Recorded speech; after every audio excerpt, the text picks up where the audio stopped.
Iniciamos então o último painel do dia, o consumidor digital na economia da convergência dos meios. Para compor o palco, convidamos o moderador do painel, o senhor César Ferraggi, moderador do MBI, Master Business Innovation, da Universidade de São Carlos.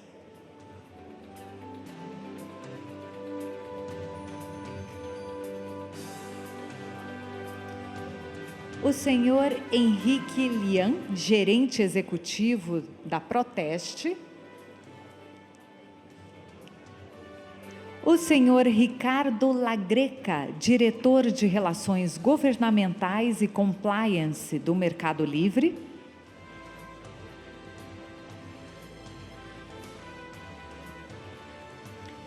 O senhor Dário Caldas, sócio fundador do Observatório de Sinais.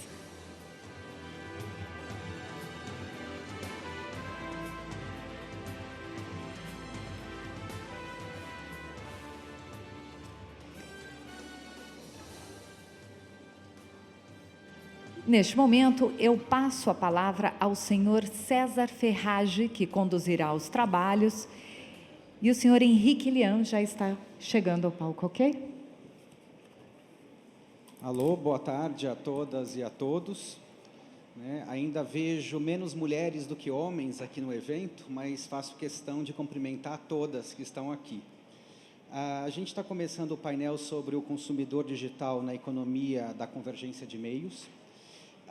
Teremos hoje, a partir de agora, um debate sobre as diferentes visões de quem é esse consumidor. O Dario vai começar uma provocação dizendo, dá para separar consumidor de consumidor digital ainda? E temos o Ricardo, que vai falar um pouco da história dele aqui. Ricardo, que participou da privatização da Telebrás, estava me contando, e a gente debate muito, como os futuros do hoje são diferentes dos futuros do ontem. Quando se privatizava uma Telebrás, será que se imaginava que estaríamos aqui falando de convergência de meios e de consumidores? E o Henrique Lian vai entrar um pouco com a questão do consumo e das empresas, quem é que está gerindo essa convergência?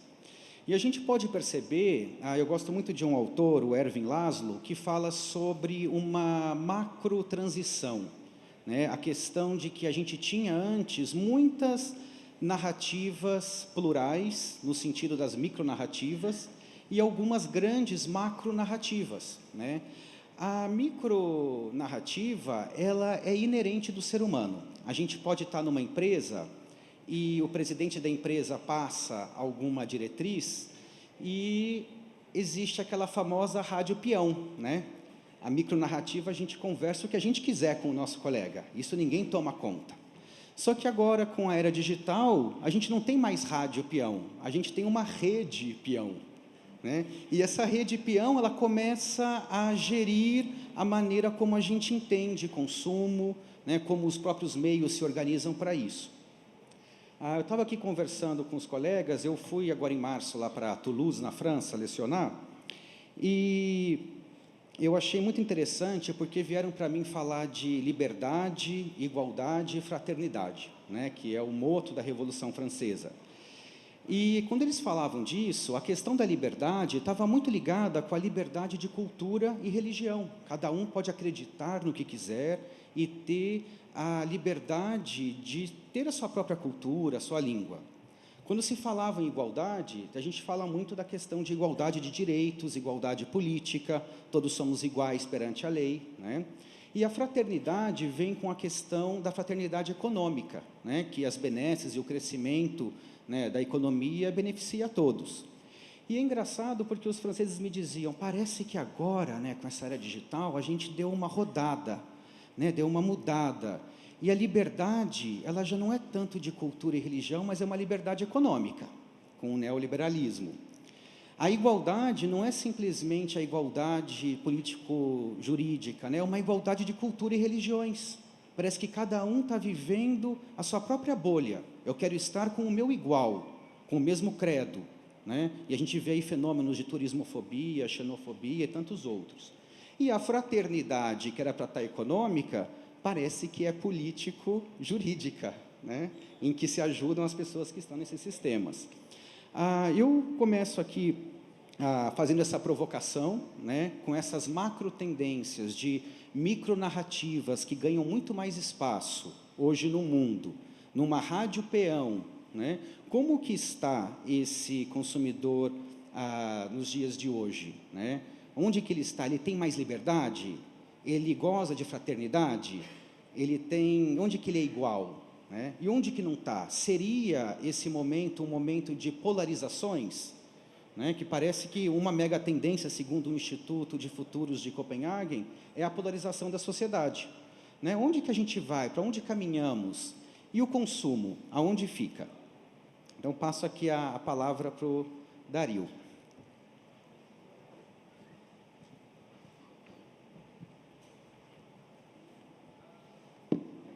Já vamos colocar.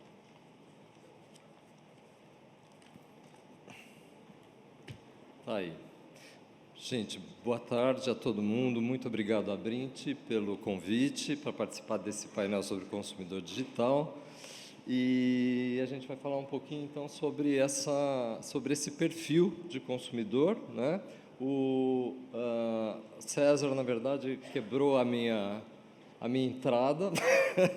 Ele adiantou o meu gancho de provocação, que era essa ideia do fim do marketing digital. Quer dizer, será que ainda, nesse momento que a gente está aqui, do século XXI, nessa altura, com a penetração que o digital já tem, essa penetração nos estilos de vida, no consumo, sobretudo, né, na cultura, na sociedade, no consumo, será que ainda faz algum sentido a gente falar que existe um consumidor e um consumidor digital? Eu acho que não. O consumidor digital já virou um pleonasmo, né? O consumidor hoje, ele, enfim, é digital, do mesmo modo que falar de marketing digital é praticamente uma desnecessidade, né? O marketing de hoje, ou ele é digital, ou simplesmente ele não é mais marketing. Enfim, uma medida interessante dessa difusão do digital é esse dado, né? A penetração dos smartphones no Brasil.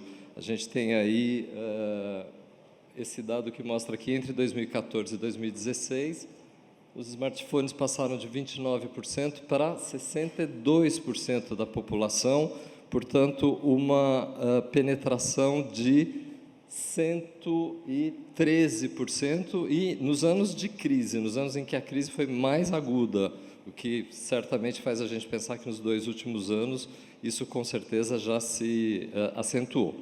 Então, a gente está falando, antes, quando a gente falava do consumidor digital, a gente falava de um outro. Eu acho que era sempre essa ideia de que existia um segmento, ou os jovens, né?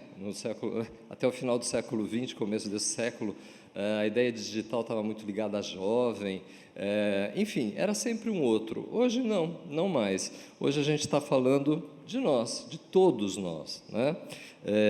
Então, é claro que dentro desse todo existe também uma grande diversidade de perfis de consumidores e de pessoas e de estilos de vida.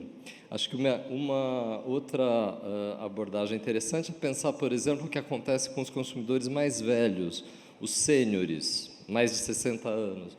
A gente tem aí esse dado, né? 1/4 das pessoas de mais de 60 anos no Brasil já tem um smartphone, ou, enfim, já estão conectados de alguma maneira, não necessariamente um smartphone. Esse outro dado mostra o aumento dessa população. Antes disso, os internautas com mais de 60 anos foram os que mais cresceram entre 2010 e 2018, a uma taxa de 400%. Né? E a segunda faixa que mais cresceu foi a de 45 a 59 anos, com um crescimento de quase 200%. Então, vejam essa ideia de diversidade. É claro que isso se espalhou por toda a população. E, agora sim, o dado de baixo. Se a gente pensar que a população está envelhecendo rapidamente, né, no mundo e no Brasil, está aí o dado, quer dizer, em 2060, 1 em cada 3 brasileiros vai ter mais de 60 anos. Daqui a 11 anos, em 2030, teremos mais brasileiros com mais de 60 anos do que brasileiros crianças com 10 anos ou menos. Então, tudo isso faz a gente pensar que essa digitalização, embora, evidentemente, a inclusão digital não esteja completa no Brasil, longe disso, mas ela avança muito rapidamente, pega todo mundo, e a gente tem aí, como eu dizia, então, uma diversidade enorme de pessoas, de consumidores, para serem pensadas dentro desse novo ecossistema. E o que é interessante, talvez, observar é que as agências, né, a propaganda e as empresas, muitas vezes, tendem a se direcionar para um perfil de consumidor que é o consumidor urbano e jovem, né? Que tem um smartphone de ponta, que acessa lá os seus aplicativos e tudo mais. Essa não é bem a realidade do Brasil, né? De uma parte do Brasil, mas não da maioria, certamente. Quer dizer, 80% da população brasileira está entre aqueles light users e medium users, e não de internet, não entre os 20% que são os heavy users, né? Também 80% da população, segundo dados recentes, estouram o seu pacote de internet mensalmente. Tem que ficar fazendo mágica para caber o pacote no cotidiano ou vice-versa, né? Então, quer dizer, muitas vezes a gente está falando idealizando um consumidor e se distanciando bastante da realidade. É preciso pensar dentro dessa realidade brasileira e dentro dessa diversidade.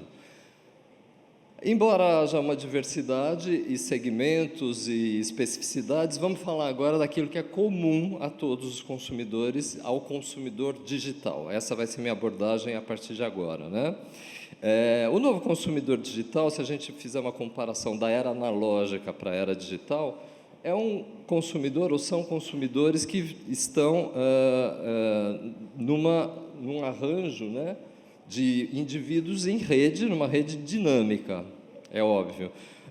Acho que isso já é óbvio. Então, esse modelo de redes de clientes, né, conectados, que ganham novos papéis, na verdade, que abandonaram aquele papel binário, né, o comprar ou não comprar. O consumidor de hoje ele tem muitos outros papéis, ele é muito mais ativo, ele é muito mais participativo, como a gente já sabe, né? Enfim. São também consumidores... Opa, voltei. São também consumidores que... E a palavra... A gente acabou de testar, agora ela apareceu. Ela tinha desaparecido. São também consumidores que hoje têm uma comunicação em mão dupla com o mercado, com as marcas, né? Quer dizer, o mercado e os consumidores têm uma comunicação em mão dupla. Antigamente, o mercado de massa, essa comunicação era de um lado só, né, das empresas, das marcas, dos meios de comunicação para os consumidores. Hoje não, hoje se dá em mão dupla, os consumidores têm à disposição uma ampla variedade de plataformas digitais, né, que permitem a eles interagir, publicar, divulgar, inovar, né, e, portanto, construir também marca, reputação, ou destruir, né, eventualmente, e mercados, né? É esse o empoderamento do consumidor que tanto se fala e que o universo digital acabou por concretizar, na verdade, ou dar um grande empurrão, né? Os consumidores, eles também são hoje o principal influenciador, na verdade, né? Quer dizer, a probabilidade de que os clientes se conectem entre si e se influenciem é tão grande ou maior que a probabilidade de que eles sejam influenciados pelos meios de comunicação, pelas mensagens das empresas e das marcas. Eu diria até que é maior, né? Há uma série de pesquisas mostrando isso, inclusive dados de pesquisa do próprio Observatório de Sinais, constatando que o par, né, o seu igual, o seu amigo, a sua família e também os seus amigos das redes sociais são aqueles que influenciam mais nas escolhas, nas decisões de consumo, né? também são consumidores que, hoje, o mercado, de um modo geral, está organizado em torno de fluxos de valor que são também recíprocos. Não só a comunicação é recíproca, mas essa criação de valor é recíproca. Ela não se dá mais da empresa, da marca, num sentido só para o consumidor, né? O consumidor cria valor para a marca, para a empresa, fazendo um comentário, compartilhando um post, eventualmente criando conteúdo e compartilhando esse conteúdo, o que vai contribuir com o storytelling da marca, e às vezes indo além, né? Às vezes funcionando como co-criador mesmo, participando de processos de criação de produtos. Então, a marca hoje não é mais aquele pacote fechado, né? A identidade dela não é mais aquele pacotinho fechado que ela gerencia. É claro que a empresa ainda é a principal detentora da identidade da marca, mas o papel dos consumidores nesse processo ativo de construção da identidade da marca é cada vez maior, né? Isso muda bastante o jogo de influência aí entre consumidores, marcas, empresas. Por isso mesmo, o marketing hoje não é mais aquele marketing que vigorou até o final do século XX, que era o marketing para induzir a compra, né, como costumávamos dizer. Hoje se diz que o marketing, a principal função do marketing é inspirar, né? Inspirar não só a compra, mas, sobretudo, a lealdade do consumidor, a sua defesa da marca, né? Porque o que todas as marcas gostariam de ter, consumidores fãs, consumidores engajados na defesa da própria marca, embaixadores, advogados da marca, como se diz, há uma série aí de termos para falar desse consumidor leal, que é o que todo mundo procura e gostaria de ter, né? Por isso é importante hoje e fundamental entender esse tal novo funil do marketing, né? Esse funil que também pode ser chamado de jornada de compra, são as expressões que estão na boca de todo mundo aí, né? Enfim, esse funil ele está construído há muito tempo, desde o começo do século XX, na verdade, essas etapas aí que passam da consciência da marca, né? Ou seja, o conhecimento de que um produto, uma marca, uma empresa existem, pela consideração, que é o reconhecimento do valor potencial deles, né? Até a preferência, que é a intenção justamente de comprar ou de escolher uma empresa, uma determinada marca, chegando na ação, que é a compra ou a assinatura ou o voto, dependendo aí do que a gente esteja falando. Ora, nas últimas décadas, a gente começou a dar muito mais peso para um novo estágio, o estágio da lealdade, até porque é muito mais lucrativo e fácil manter e fidelizar clientes do que conquistar novos clientes, né? A gente sabe disso. Agora, o principal impacto mesmo do novo funil aí digital e da rede de clientes que a gente está falando hoje é esse estágio adicional, que é a defesa da marca. Então, justamente os consumidores podem e postam fotos de produtos no Instagram, escrevem avaliações, respondem a perguntas de amigos no Twitter, enfim, e tudo isso, a gente sabe que os algoritmos, eles fazem com que essas manifestações tenham uma alta ponderação, né, o que influencia o resultado das buscas e, portanto, o funil, né, se realimenta a partir daí. Esses estágios de baixo, na verdade, eles são potencialmente grandes fontes de alimento para todo o funil a partir da própria consciência lá em cima. Então, esse novo cenário de uma economia de convergência de meios é também um cenário em que, como se diz também hoje em dia, outra palavra-chave, criou-se o consumidor omnichannel, consumidor que transita por todos os canais e que realizou, de fato, essa integração entre o físico e o digital, né? Vocês sabem disso perfeitamente. A gente verifica o preço numa loja física e compra online, a gente tem N opções de entrega em casa, retirar na loja, ou aquele clássico, na loja tirar a foto do produto, enviar para a esposa, né, perguntar se está comprando certo, pegar antes a opinião do amigo, enfim, tudo isso está acontecendo. Esse comportamento omnichannel nos leva também a ter que ter uma abordagem omnichannel do próprio consumidor e das jornadas de compra desse consumidor. Então, como são muitas possibilidades e muitos pontos de contato que hoje existem entre o consumidor e a marca e a empresa, é preciso entender bem, esquadrinhar bem, né, desenhar todas essas opções de uma maneira integrada, para não separar aquilo que o consumidor está unindo na prática, né? Nesses vários caminhos possíveis para a compra.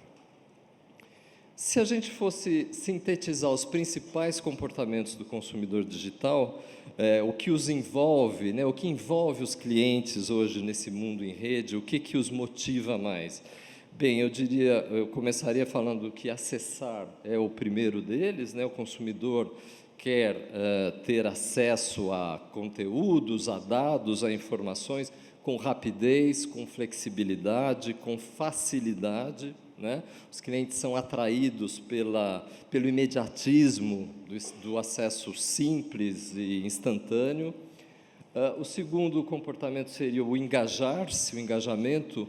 O consumidor quer se engajar por meio de conteúdos que sejam sensoriais, que sejam relevantes para as suas necessidades, né? Então, o conteúdo, é verdade que ele continua sendo rei, né?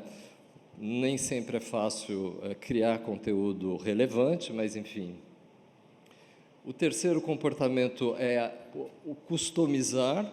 O consumidor de hoje, ele realmente quer personalizar, ele gosta de personalizar experiências, produtos, serviços, até porque isso lhe dá variedade de escolha, né? Ele gosta de ter a possibilidade de escolher e a possibilidade de ter uma ampla variedade de escolha, né? Essas duas coisas que andam juntas. Conectar-se seria o quarto comportamento, de fato, uns com os outros, né? Enfim, todos com todos, compartilhando experiências, ideias e opiniões, daí a explosão das mídias sociais, onde a gente está o tempo todo criando identidade, na verdade, né? Com poucos bits de texto e de imagem, a gente, na verdade, está se identificando para a gente mesmo e para o resto do mundo, né? Dizendo para todo mundo, olha, eu sou assim, eu penso assim, é disso que eu gosto, essa é a minha visão de mundo, ou é disso que eu não gosto, enfim. E o último comportamento, o quinto, seria a colaboração, o colaborar. Como bons animais sociais, um clichêzinho sociológico, né? Mas, enfim, a gente... e isso é um comportamento que os millennials, né, essas gerações mais jovens, trouxeram para um primeiro plano também, né? Também é o mais complexo dos 5 comportamentos, que pode resultar em processos de cocriação. A Wikipédia é o exemplo mais citado quando a gente fala de cocriação, né, com justiça, mas também as marcas têm explorado bastante esse processo, né? Aquela ideia da marca de batata frita que pede para o consumidor, faça-me um sabor, né? Você inventa qual é o sabor que eu vou lançar, ou você decide qual é o sabor que será lançado. Enfim, é isso aí. Indo para a minha conclusão, a economia da convergência, eu acredito que seja antes uma cultura da convergência que se realiza, na verdade, né, que se opera a partir dos comportamentos dos consumidores, né? Um consumidor que, como a gente sabe, está cada vez mais ativo, está cada vez mais participativo, insisto. Esta não é uma novidade, a gente tem falado disso nos últimos anos. Um estudo nosso do final de 2016, nosso, eu digo, do Observatório de Sinais, já concluía que o mercado terá que lidar inelutavelmente com um consumidor empoderado, consciente de seus direitos, com voz ativa para suas demandas e infiel por princípio. Diante disso, só cabe às empresas buscarem, enfim, cabe um monte de coisas às empresas, mas também cabe buscarem esse foco crescente no comportamento do consumidor, né? engajar-se nas redes de clientes, ouvi-los, observar as suas interações, compreender percepções, respostas, necessidades que não estão satisfeitas, é um bom caminho. O foco no comportamento do consumidor é e continuará sendo a estratégia vencedora. Então, esses são os meus contatos e eu agradeço pela atenção. Obrigado.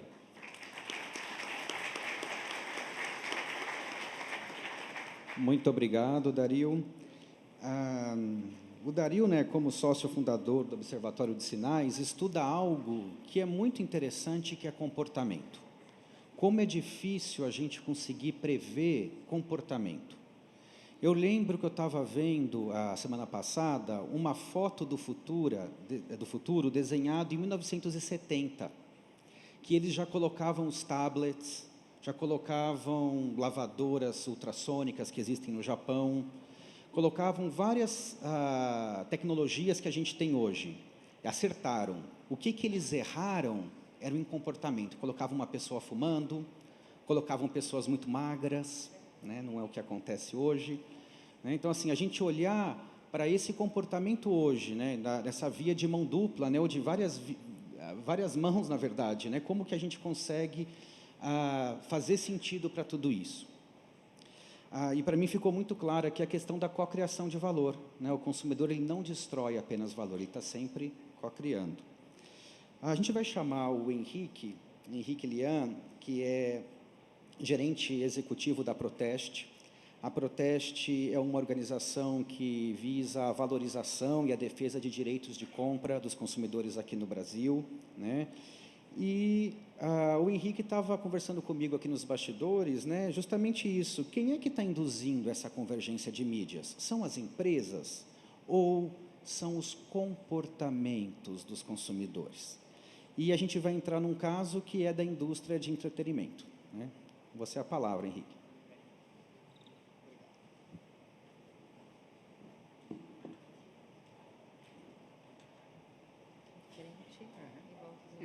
Obrigado. Meus amigos, muito boa tarde. Agradecer o convite do Conselho da Abrinte, especialmente da Câmara Abrinte Mulheres, né, que lembrou do nosso nome.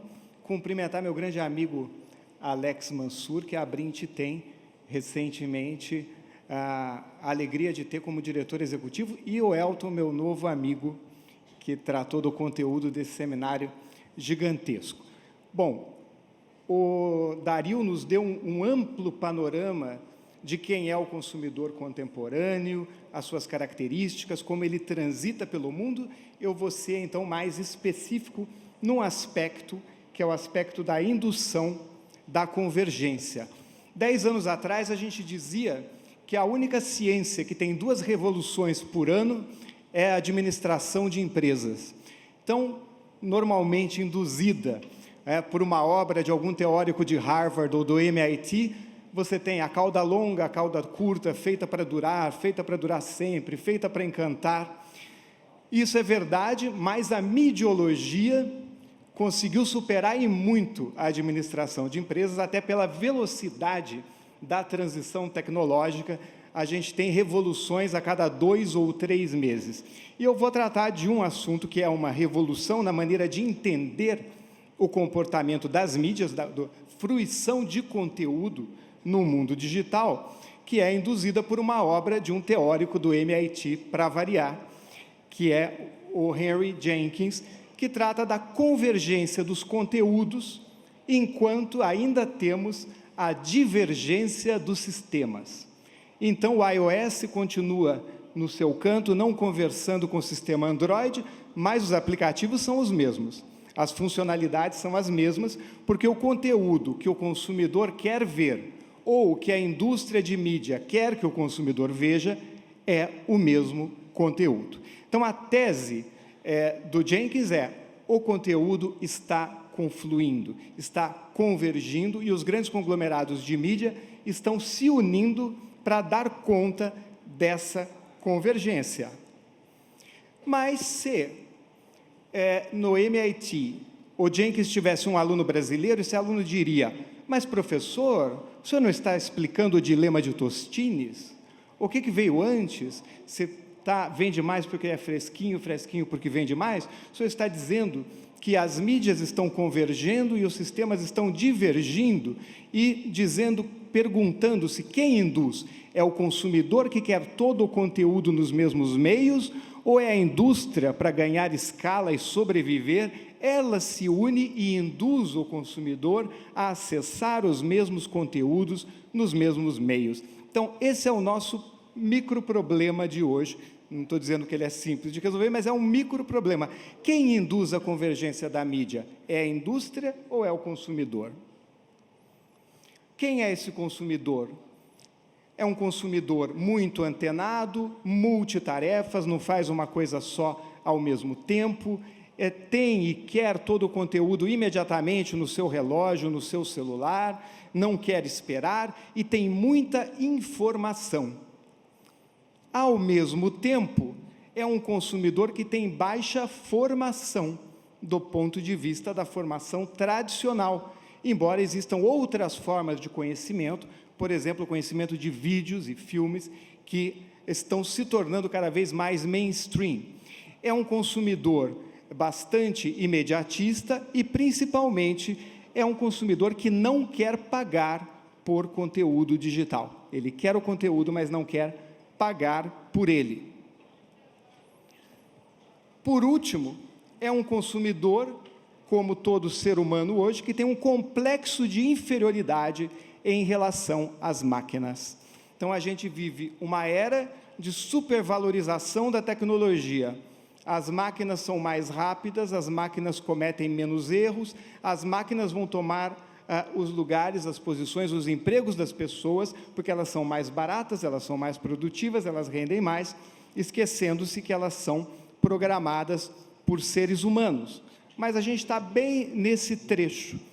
50 anos atrás, as ciências humanas entraram em crise. Se você dissesse para o seu pai, sua mãe, que você queria estudar sociologia ou filosofia, eles choravam e obrigavam você a estudar outra coisa. Depois, as ciências humanas aplicadas entraram em crise, como a administração de empresas, a economia e o direito. Hoje já se diz que o direito desaparecerá, as máquinas farão esse papel, apenas meia dúzia de grandes advogados sobreviverá, e, finalmente, o humano entrou em decadência e se sente inferior às máquinas. Nesse panorama de consumidores conectados, informados, mas não bem formados, que querem conteúdo, mas não querem pagar por ele, e tem um certo complexo de inferioridade em relação às máquinas, há grandes conglomerados de conteúdo que estão se unindo e fazendo spin-off das suas operações para fornecer conteúdo para esse indivíduo. Lembrando que quando a gente fala de uma nova economia, que é uma economia digital, a gente tem que lembrar que a velocidade da destruição dos velhos paradigmas é muito mais rápido do que a construção de novos paradigmas, né? A indústria da música, que tem comido o foie gras que o diabo amassou, que diga, as pessoas pararam de comprar discos, pararam de comprar CDs, não querem pagar por conteúdo digital, começaram a baixar, piratear os conteúdos digitais, até que a indústria achasse o seu caminho e construísse uma ferramenta, uma solução de comércio, que veio a ser o Spotify e seus concorrentes. Ela passou por maus bocados, porque a destruição é muito mais rápida do que a construção. Então, voltamos de novo à nossa pergunta, agora com mais ingredientes, ela fica mais complexa. Quem induz? É o consumidor ou é a grande mídia que induz a convergência dos meios e o fluxo dos conteúdos? A gente não sabe a resposta total, mas nós temos alguns guesses. O que a gente sabe? A gente sabe que as pessoas adoram Netflix. E Netflix, para mim, aqui, não é uma plataforma, é uma metáfora de um conceito, que é o conceito de entretenimento, né? Assim como a Cyndi Lauper cantou no século passado, I Wanna Have Fun, eu tenho um amigo mineiro Mineiro não gosta de usar pronome reflexivo, como o Alex sabe. Esse meu amigo, que é um grande empresário, diz assim: quer saber? Eu quero é divertir. Então, as pessoas estão cada vez mais ligadas ao entretenimento.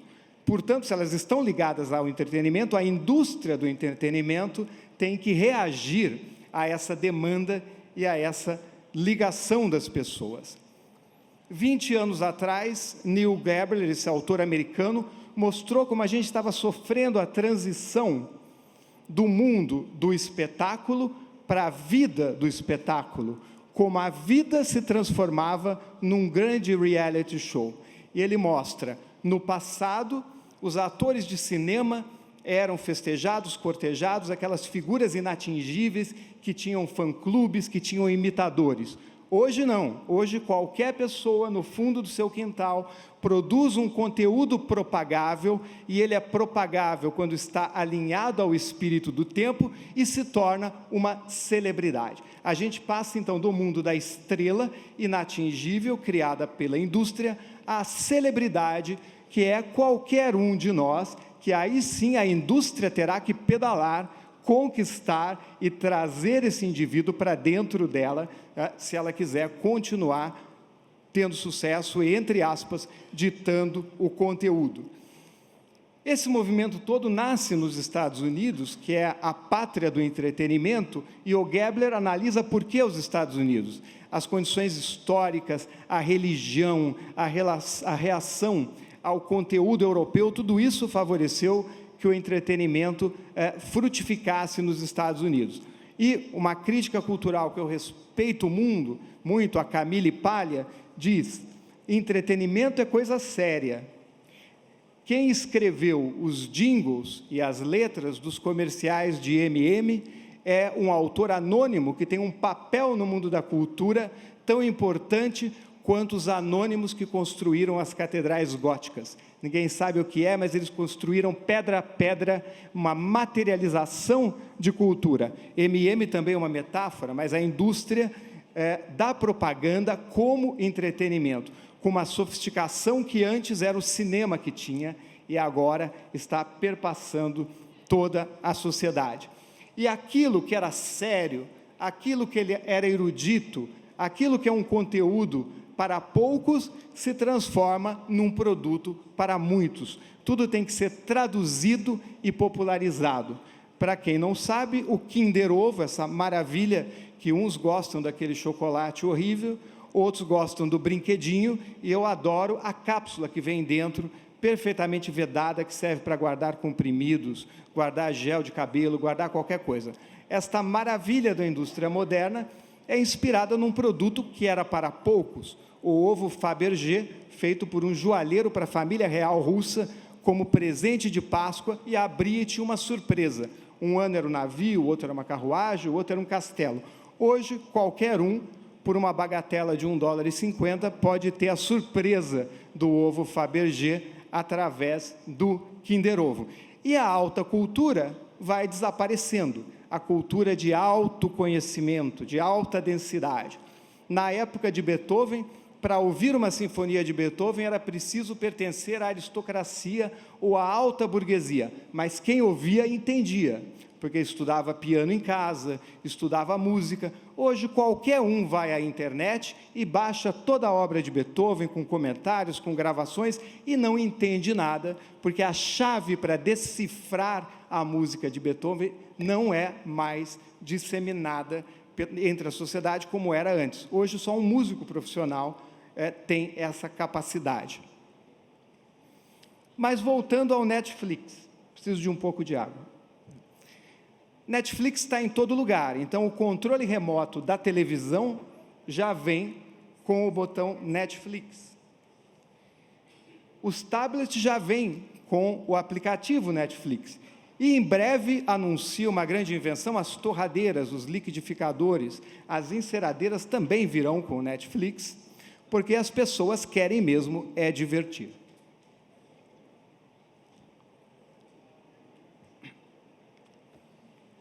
Assim, vejam a morte lenta da indústria antiga. Hoje a gente vai numa livraria que era líder de vendas e abriu lojas em todas as capitais do Brasil e agora está fechando, e tem lá uma seção de filmes chamada Não Tem no Netflix. Compre porque isso não tem no Netflix. E o Netflix, que até o ano passado era esnobado pela Academia de Cinema de Hollywood e pelo Festival de Cannes de Cinema de Arte, hoje é cortejado por essa indústria. O ano passado, inclusive, Netflix se retirou e retirou os seus artistas do Festival de Cannes, porque não havia nenhum filme Netflix concorrendo ao prêmio em Cannes. E hoje o Netflix dita a moda tanto no Oscar quanto em Cannes. Por quê? Porque ele está empoderado pelo consumidor que quer Netflix. Ele tem um mandato de bilhões de pessoas, já são bilhões de pessoas, de consumidores Netflix, que querem essa representação. Outras formas de indução, os fã-clubes. Hoje não é preciso esperar sair o próximo filme de Guerra nas Estrelas ou livro de Harry Potter, os próprios fãs escrevem as suas histórias e sobem esse conteúdo, e a indústria que tem que se virar para trazê-los para trabalhar como roteiristas, para concorrer com esses produtos de uma indústria B que não existia até 5 anos atrás e que muitas vezes tem mais buzz nas mídias sociais do que os filmes. E no mundo dos adultos, os aplicativos de vinhos, né? Hoje não é preciso, e na verdade não se deve confiar em vendedor de loja dizendo esse vinho é bom, esse vinho é ruim. Você lê centenas de comentários, inclusive pode discordar dos comentários, mas a partir deles você sabe qual é o padrão olfativo e degustativo e de retrogosto, de finalização daquele vinho, e você sabe, isto me agrada ou isso não me agrada, e proliferam os aplicativos dessa natureza. Então, eu recebi isso aqui essa semana, não sei se vocês receberam também. Como é que é o mundo do trabalho hoje? Metade das pessoas são coach, 1/4 das pessoas são influenciadores digitais, depois vem a galera que dirige Uber, depois vem design de sobrancelha, acreditem, é verdade, muito design de sobrancelha, e depois todos nós outros estamos aqui em 10% das profissões. Tirando o exagero do quadro, a piada do quadro, o que o mundo quer hoje? Netflix, entretenimento, e uma pequena parcela, 10%, querem outra coisa. O consumidor quer se divertir. Então, nessa indústria da diversão, do reality show, do eu faço o meu vídeo e viralizo, porque eu não quero mais que George Clooney seja o meu ídolo, eu sou o meu próprio ídolo. Nessa indústria, é o consumidor que induz a convergência dos meios. E quem resistir, como resistiu a indústria da música, vai quebrar antes de contar 3, 2, 1. Quanto aos outros temas, vamos continuar pensando, né, nas outras indústrias, aqueles 10% do mundo que sobrou, que não é entretenimento, vamos continuar pensando juntos. É isso, meus contatos, muito obrigado.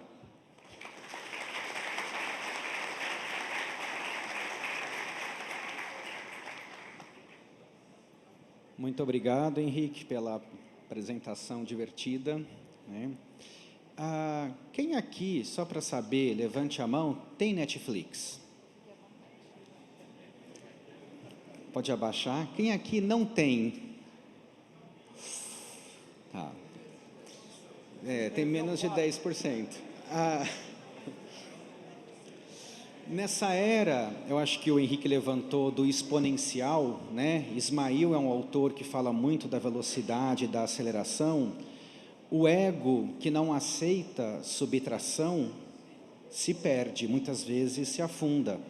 E encontrar um espaço de intimidade, uma marca que eu possa defender, se torna sine qua non para sobreviver nesse espaço. Vou passar a palavra aqui para o Ricardo Lagreca. O Ricardo é diretor de Relações Governamentais e Compliance do Mercado Livre. Queria dizer que eu estive na Argentina ano passado, né, e me impressionou o orgulho dos argentinos com o Mercado Livre, que é uma empresa que já se tornou a maior empresa da Argentina, passou a YPF, que é o Yacimientos Petrolíferos Federales, né? E é uma nativa digital. Lá na UFSCar, né, no nosso, estava contando aqui para o Ricardo, no nosso programa de MBA, a gente tem 2 alunos digitais e eles são um desafio às vezes, porque eles falaram, professor, lá no Mercado Livre a gente usa QR Code para entrar.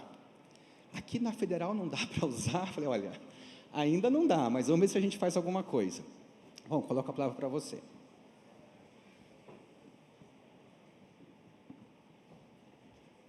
Boa tarde, pessoal. Primeiro, agradecer o convite da Abrint. Vou falar que eu fiquei muito impressionado do tamanho desse evento, é a primeira vez que eu participo. E lá para os anos de 96, 97, eu participei da privatização da Telebrás. E, na época, havia muita dúvida se ia dar certo, se não ia. Hoje eu tenho certeza que deu muito certo. A quantidade de empregos, a quantidade de negócios, o quanto isso cresceu, e ainda tem muito para crescer, né? A conectividade ainda não chegou a 100% dos lares brasileiros.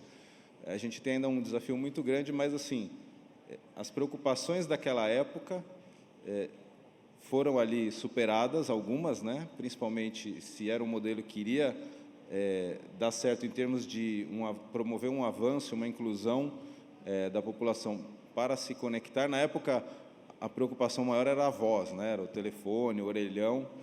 E eu lembro que quando eu vi a primeira vez uma fibra ótica como advogado, eu vi aquele fiozinho de cabelo e me falaram, olha, eu não sei hoje a capacidade, mas falaram, passam 100 mil ligações telefônicas ao mesmo tempo nesse fio. E para mim parecia mágica, né?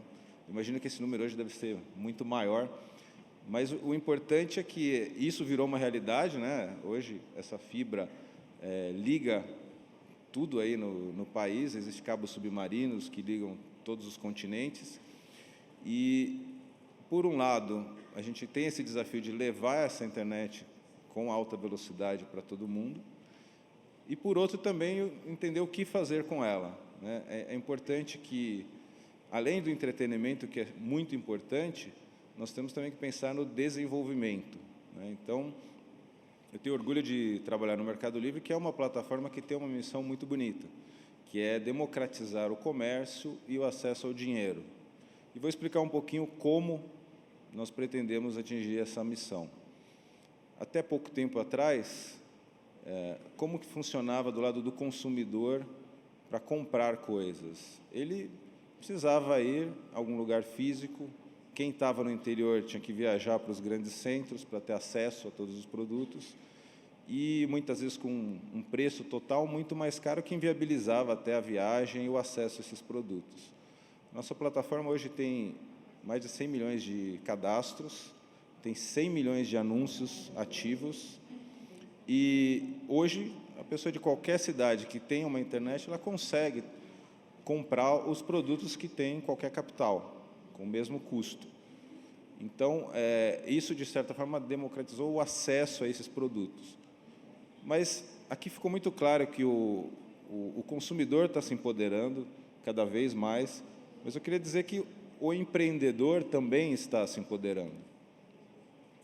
Há um tempo atrás, para você abrir o seu negócio, era muito mais difícil. Você tinha que ter um grande capital, tinha que ter pessoas trabalhando para você, tinha que ter contas a receber, tinha que ter uma estrutura muito grande para começar um negócio, local para estoque, etc.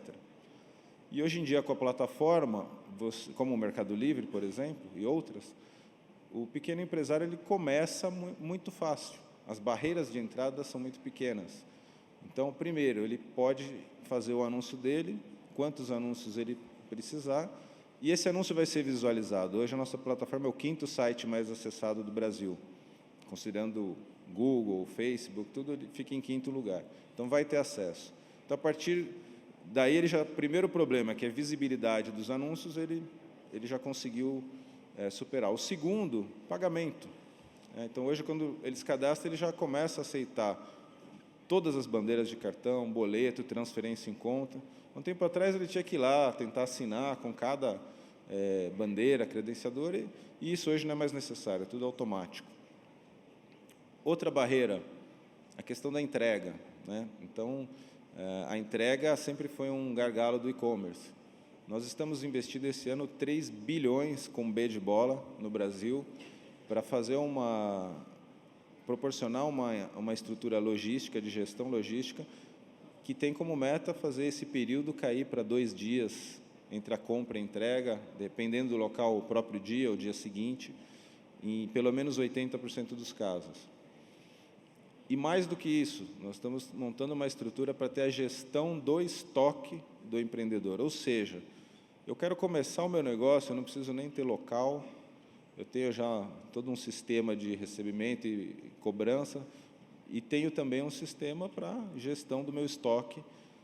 E isso retira as barreiras, né? Tudo isso empodera esse empreendedor e faz com que ele consiga começar muito fácil. E hoje, no Brasil, na nossa plataforma, tenho orgulho de dizer que são 300 mil famílias que vivem de vender no Mercado Livre.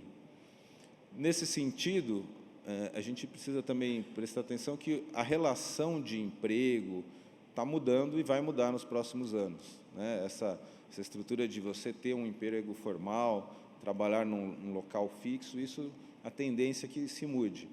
Hoje você tem boa parte da população que é dona do seu próprio negócio, ele faz não só uma atividade, ele é motorista de Uber num período, ele tem o seu e-commerce em outro período, então ele consegue administrar seu tempo, cumprindo seus próprios objetivos, e com isso ele tem uma relação muito mais próxima com o estilo de vida que ele quer. Então ele vai fazer a jornada de horas que ele quer, ele não vai ter um chefe necessariamente.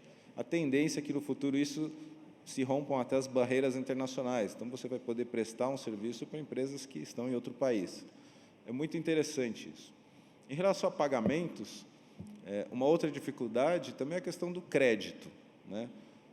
Hoje em dia, você tem o setor financeiro muito concentrado em praticamente 5 bancos, e as fintechs, como o Mercado Pago do Grupo Mercado Livre, tem essa missão de também facilitar o acesso ao crédito. Então, hoje nós temos na plataforma milhares ali de vendedores que não teriam acesso a um crédito em instituição financeira.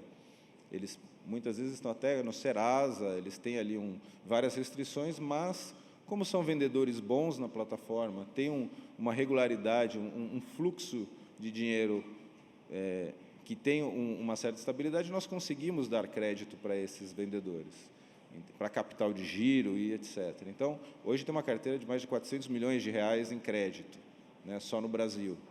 Então, é importante dizer que empreender no Brasil ficou muito mais fácil, né, mas isso não significa que também não precisa ter um certo nível de profissionalismo. Por quê? Quem vai se destacar é o empreendedor que vai saber atender e ouvir o seu cliente, como foi dito aqui. Como que isso se materializa numa plataforma de e-commerce? É a reputação desse vendedor. Então, quanto melhor for a reputação dele, mais exposição os anúncios dele vão ter. Então, se ele não prestou um bom serviço, o produto não é de qualidade, a tendência é que ele não seja bem-sucedido, né? E aqueles que, nessa competição, conseguem se destacar, ter um produto, um atendimento bom, eles vão ter uma reputação melhor, vão ter cada vez mais acesso a crédito dentro da plataforma ou fora, vão ter acesso à estrutura logística, meios de pagamento.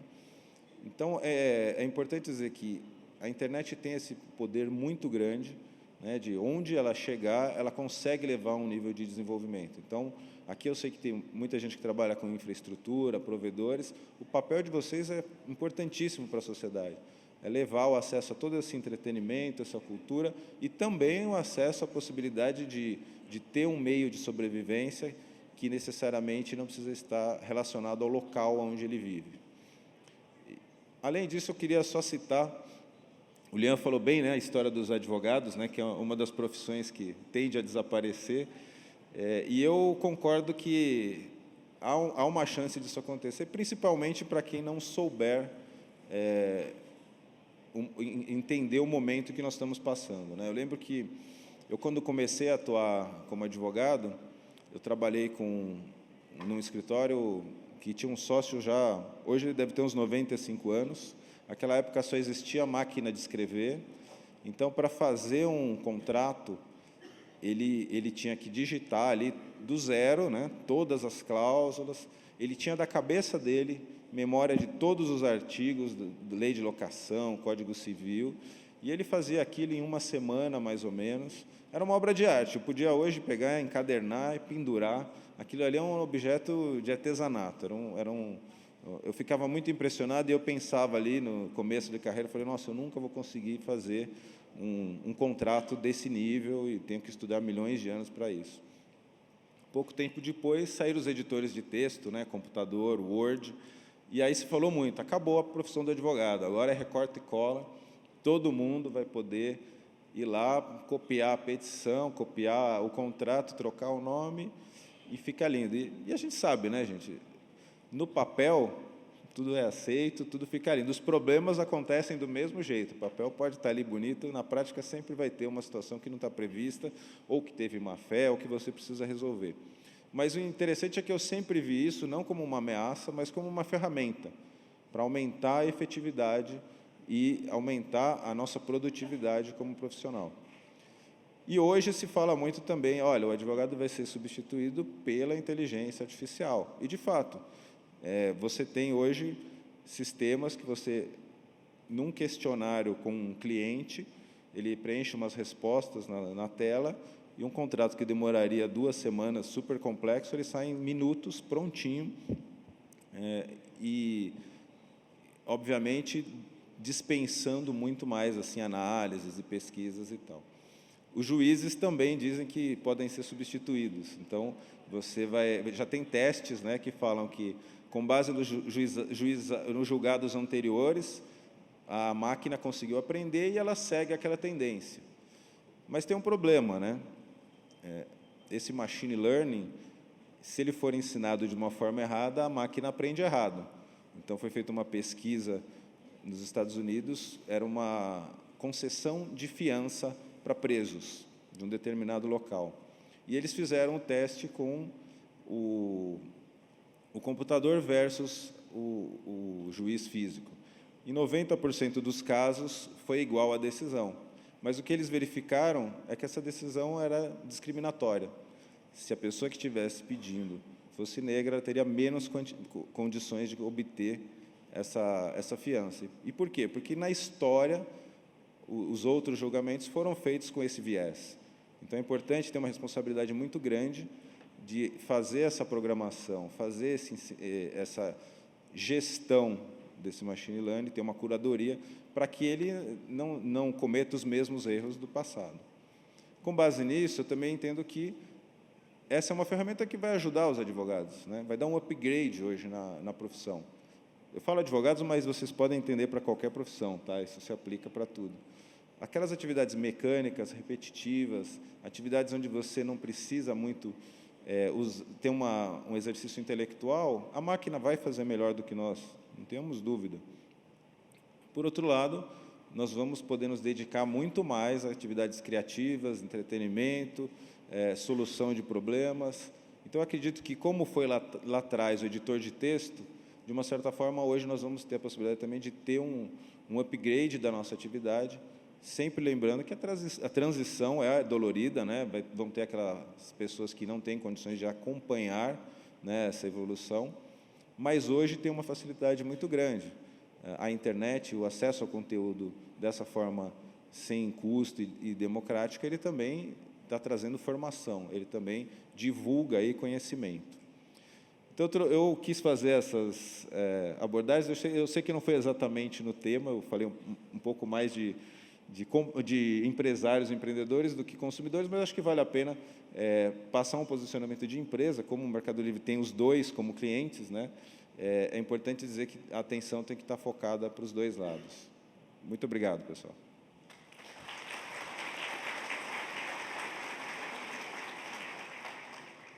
Muito obrigado, Lagreca, pelas considerações. Para mim, vem muito clara aqui a questão da ética também, quando a gente está falando da economia na convergência de meios e do que você levanta sobre o papel das máquinas nelas, né?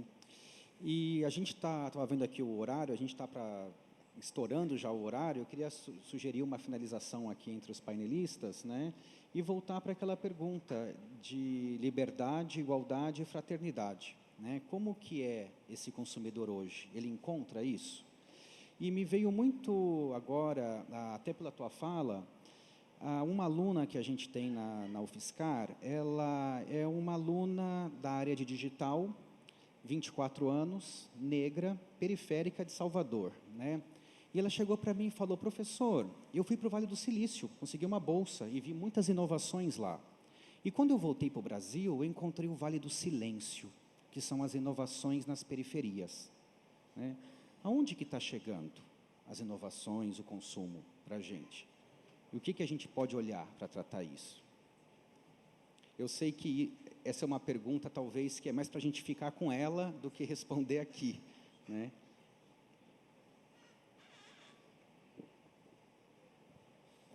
Bom, eu vou começar aqui, já estou no embalo, né? Bom, para mim uma preocupação muito grande é a diversidade, né? Então, na minha equipe, por exemplo, tem uma diversidade gigante, porque eu sei que se não tiver na mesa de discussão uma mulher, uma pessoa de outra raça, ou de outra origem, ou de outro estado, a decisão não vai estar considerando tudo. Eu vou perder alguma coisa, eu não vou estar ouvindo todos os pontos de vista. Então, geralmente nós temos a tendência de tentar sempre contratar pessoas iguais a nós, né? Pessoas que têm as mesmas ideias, mas isso é um equívoco. A gente precisa sempre dar espaço para ter decisões que considerem todos os pontos de vista. Isso é muito importante. A gente, no Mercado Livre, tem assim, total abertura para a pessoa falar, não tem medo de se expor. Inclusive, as pessoas são incentivadas a dar ideia. Só para citar, no jurídico, nós tivemos esse ano um concurso de inovação, e a solução mais brilhante veio de 2 estagiários. Ou seja, são pessoas super jovens, que estavam lá há 1 ano e nos surpreenderam, porque tem uma outra visão, né? É importante essa atualização também, né? Fala-se muito que o jovem está saindo hoje, principalmente no mundo jurídico, ele está saindo despreparado para uma realidade que ele vai encontrar totalmente diferente. Hoje, grande parte das faculdades forma pessoas para litigar, para entrar com ações, e esse mundo está acabando. Vai caminhar para uma coisa muito mais compositiva, um cenário muito mais de mediação, de conciliação. Mas o importante é que esse jovem também tenha acesso a muito mais informação. Ele não fica só com a informação da faculdade. Então, a gente também não pode desacreditá-lo e achar que ele não vai ter essa competência para se adequar muito mais facilmente. E trazendo aqui a palavra da diversidade, o consumidor digital parece que é bem diverso, né? Pois é, eu gostei muito da sua comparação dos pêndulos, liberdade, igualdade, fraternidade. Historicamente, eles não mandaram bem, né? Era lema da Revolução Francesa, e você sempre tinha, no ponto de vista político-econômico, ou um pêndulo tendendo para a liberdade, para poucos, ou tendendo, né, para a igualdade, para todos, mas com uma baixa performance. E a fraternidade ficou para lá. Até aqui a gente veio assim. Com o digital, de fato, a questão do acesso, e você fala consumidores, eu traduzo cidadãos, porque todo mundo é consumidor, inclusive as empresas, né? A voz passou a existir, né? Isso nos dá uma ferramenta importantíssima de opinião, de vocalização, de presença, de digital influencer, como a gente mostrou, mas também nos dá uma falsa...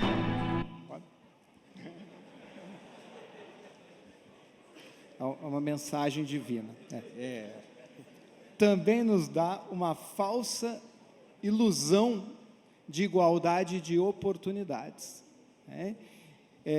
Então, um jovem alemão, um jovem sueco, finlandês, conectado, ele aprendeu todas as línguas que ele precisa na escola, fala 3, 4 línguas, tem conhecimento de matemática fundamental muito bem solidificado, ele tem as ferramentas para desenvolver a criatividade necessária para uma nova economia, né, onde o humano terá essa contribuição, porque o mecânico desaparecerá.